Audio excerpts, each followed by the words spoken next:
রুজবনের গভীরে এক রহস্য ঘনায়, গুহার শক্তি এখানে ঘুমায়। প্রাচীনে পুঁথি আলোয় প্রকাশ পায়, গুহার পথ দেখা সকল প্রাণায়। ভয়ঙ্কর শত্রুকে লড়েছি মোরা, দৃঢ় সংকল্পে হয়েছি যেন হিমালয়। গুহার স্বর বিজয়ে তারা গায়, শান্তি ফিরে এলো, কেটে গেল আধার। শহরে ফিরে যাই, আনন্দ অপার। আনন্দে চলি, আলোয় চলি।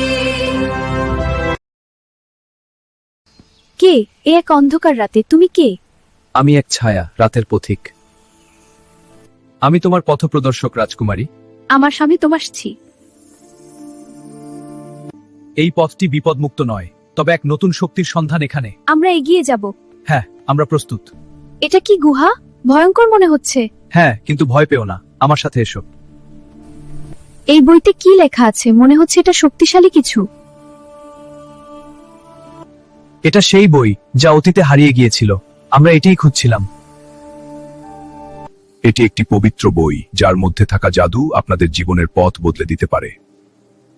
ভিডিওটি ভালো লাগলে অবশ্যই কমেন্টে জানাবেন আর টাঙ্গাইল শাড়ি হাউস পেজে ফলো দিন। দ্বিতীয় পর্ব আসছে।